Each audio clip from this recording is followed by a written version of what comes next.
Hello guys, welcome back to our channel. అందరూ ఎలా ఉన్నారు? ఐ హోప్ అందరు చాలా బాగున్నారని నేను అనుకుంటున్నా. ఓకే ఫ్రెండ్స్, ఈరోజు వచ్చేసైతే మన టాపిక్ ఎన్డీఏ. అసలు ఎన్డీఏ ఏంటి? మీ లైఫ్లో Indian army, navy, air force లాంటి జాబ్స్కి వెళ్ళాలనుకుంటున్నారా? అయితే ఈ వీడియో మీకోసమే, చూసేయండి.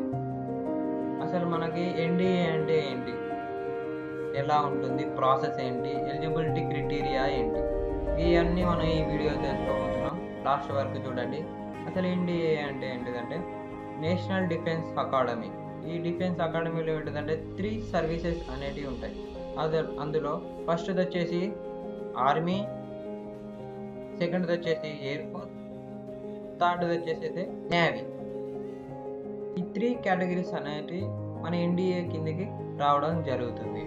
ఈ 3 సర్వీస్కి వచ్చేసి ట్రైనింగ్ అనేది టుగెదర్గా ఉంటుంది. ఎలా అంటే ఇప్పుడు వాళ్ళు రెస్పెక్టివ్ వాళ్ళ సర్వీసెస్కి వెళ్ళేదానికంటే ముందు వాళ్ళకనేది ట్రైనింగ్ ఈక్వల్గా ఉంటుంది. నెక్స్ట్ వచ్చేసి అసలు ఈ ఎగ్జామ్స్ ఎవరు కండక్ట్ చేస్తారని చాలామందికి డౌట్. ఈ ఎగ్జామ్ వచ్చేసి యూపీఎస్సి కమిషన్ అనేది కండక్ట్ చేయబడుతుంది. యూపీఎస్సి అంటే ఏంటి? యూపీఎస్సి అంటే యూనియన్ పబ్లిక్ సర్వీస్ కమిషన్. ఇది వచ్చేసి మన ఎన్డీఏ ఎంట్రన్స్ ఎగ్జామ్ అనేది కండక్ట్ చేస్తుంది. అసలు ఎంట్రన్స్ ఎగ్జామ్ ఎందుకంటే admissions for air force, navy, army, వీటి అడ్మిషన్స్ కోసం మన ఎంట్రన్స్ ఎగ్జామ్ కండక్ట్ చేయబడుతుంది. మన వరల్డ్లోనే అతిపెద్దదైన ఎన్డీఏ క్యాంపస్ ఎక్కడ ఉంది అని అంటే అది మహారాష్ట్ర స్టేట్లో ఉంది. అది 1954లో ఎస్టాబ్లిష్ చేయబడింది.